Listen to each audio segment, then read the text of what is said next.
राष्ट्र की सांस्कृतिक विरासत को संरक्षित करते हुए ग्रामीण एवं अर्ध शहरी अर्थव्यवस्था को मजबूत करने का कार्य करती है हस्तशिल्प उद्योग। आज के औद्योगिक क्रांति के बाद एक ओर मशीन निर्मित वस्तुएं बाजार में उपलब्ध हैं, वहीं दूसरी ओर बिहार राज्य के द्वारा जीविका जैसे समूहों का गठन कर हस्तशिल्प से निर्मित वस्तुओं का भी सरकार बढ़ावा दे रही है।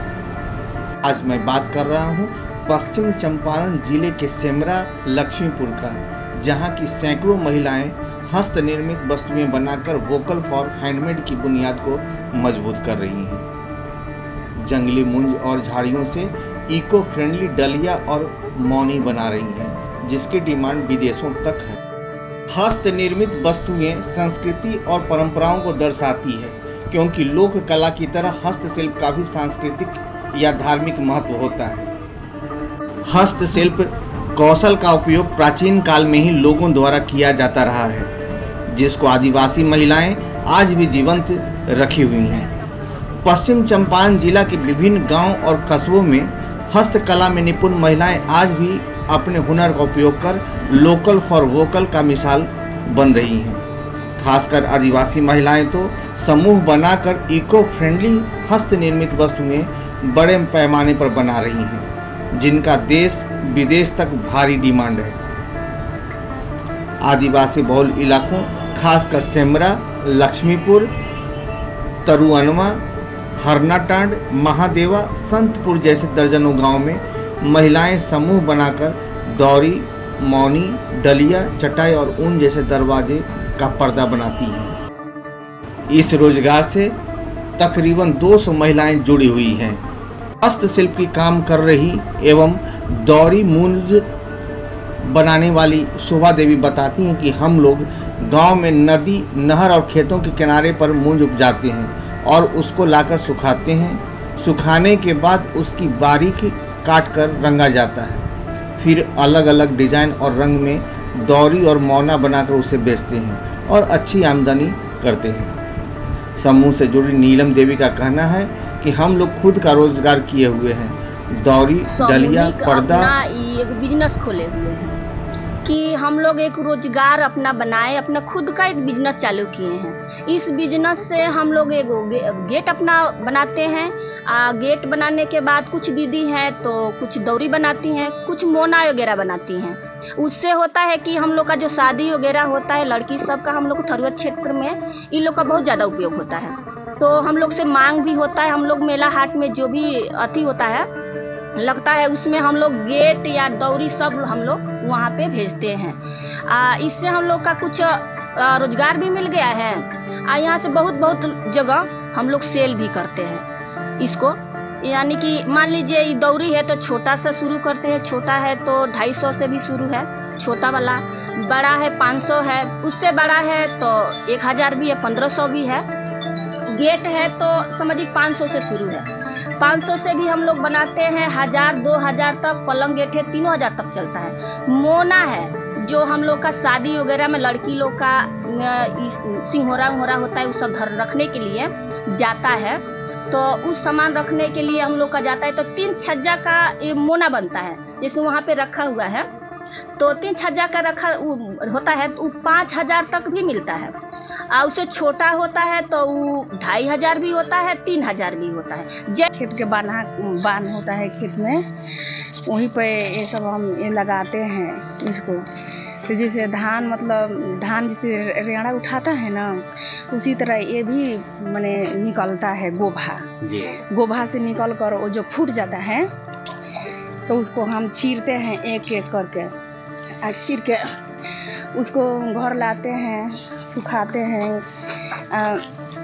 इसमें से भुआ भी निकलता है, भुआ से इसको अलग करते हैं, अलग करके सुखा कर इसको घर अपने 2-4 दिन इसको सुखा कर रखते हैं। और जो है उसमें से चीर कर पतला हम लोग बनाते हैं। और कढ़ाई में रंग डालकर इसमें रंग चढ़ाते हैं, तो इसी से हम डिजाइन बना लेते हैं। जो डिजाइन है दौरी में तो इसी से बनता है। तो क्या क्या चीज़ आपको बनाते हैं? मोना मोना बनता है, छोटा छोटा डलिया बनता है और बड़ा बड़ा भी बनता है। और मतलब कई साइज का बनता है। तो डलिया किस काम में आता है और मोना किस काम में आता है? मोना है तो वो शादी में लड़का सब को जाता है सिंदूरा उसमें रख कर। डलिया है तो डलिया में छोट छोट बनता है तो उसमें भूजा खाते हैं बच्चे सब। और उसे थोड़ा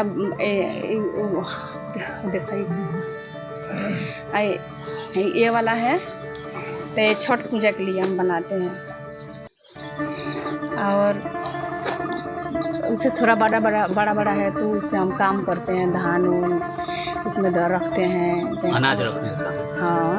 और मैंने अच्छा, कितने दिन में एक डलिया या दौरी जो बड़ा होता है चाहे मोना कितना दिन में कंप्लीट हो जाता है? ये मतलब हम लोग का बिनने का ऊपर बनाने का ऊपर होता है। एक महीना से ज़्यादा समय लग जाता है और मोना बनाने में। ये बनाने में ये भी 15-20 दिन लग जाता है, 20 दिन तक। जी, क्या नाम हुआ आपका? मेरा नाम है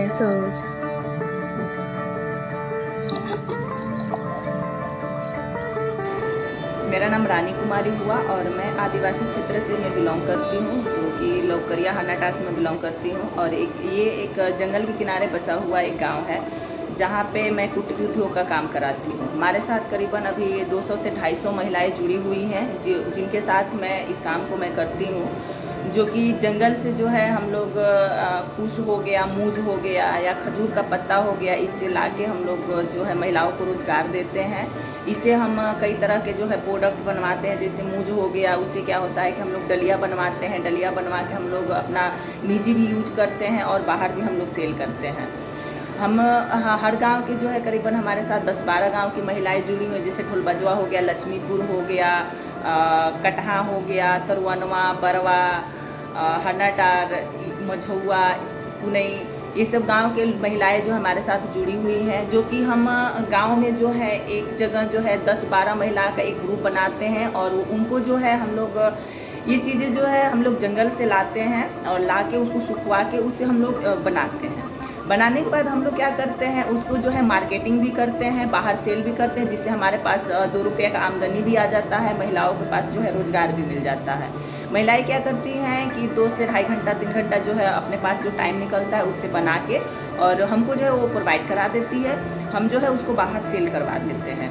हम प्रोडक्ट जो है, हमारे प्रोडक्ट का डिमांड अभी बाहर तक का भी है, क्योंकि ये प्रोडक्ट हम अभी विदेश भी भेज चुके हैं NGO से, क्योंकि हम लोग NGO से जुड़े हुए हैं। NGO के माध्यम से हम विदेश से जो टूरिस्ट लोग आते हैं उनको भी हम भेज चुके हैं। कुछ माल हमारा लखनऊ भी गया हुआ है, दिल्ली भी हम भेज चुके हैं, रांची भी जा चुका है। कुछ प्रोडक्ट हमारे सेंटर पे भी आके और लेके जाता है। हमारा सेंटर जो है सिमरा बाज़ार में चलता है। अभी नया जो है अभी हन्नाटार में भी एक सेंटर। नीलम देवी ने बताया कि एक दौरी या डलिया बनने में तकरीबन 15 दिन से 30 दिन तक का वक्त लगता है। वहीं इन सभी महिलाओं को नेतृत्व कर रही रानी कुमारी बताती हैं कि महिला दर्जनों गांव की तकरीबन 200 महिलाएं हमारे साथ जुड़ी हैं, जिनको 20 से 25 की संख्या में समूह बनाकर काम कराया जाता है। सभी महिलाएं इन उत्पादों को बनाकर हमें दे देती हैं, जिसका हम विभिन्न तरीके से मार्केटिंग करते हैं। हम लोग मेला या एग्जीबिशन में सामान लेकर जाते हैं। इसके अलावा जो लोग जानते हैं वो हमें खुद संपर्क कर ऑर्डर देते हैं। इसके अलावा NGO के माध्यम से विभिन्न राज्य तक इस हैंडमेड उत्पादों को भेजा जाता है। वाल्मीकि टाइगर रिजर्व का भ्रमण करने आने वाले पर्यटकों को भी हमारे उत्पाद काफ़ी पसंद आते हैं, लिहाजा इन उत्पादों को डिमांड विदेशों तक है। वन विभाग द्वारा सोवेनियर शॉप पर इन उत्पादों को रखा जाता है, जहां से पर्यटक इन उत्पादों को खरीदते हैं। गौरतलब है कि भारत एक ऐसा देश है जिसका अतीत गौरवशाली रहा है और जिसकी कई संस्कृति परंपराएं रही हैं। हस्तशिल्प समूह पारंपरिक कला, विरासत और संस्कृति के साथ साथ लोगों के जीवन और इतिहास से जुड़े पारंपरिक ज्ञान और क्षमताओं को संरक्षित करने का महत्वपूर्ण साधन है।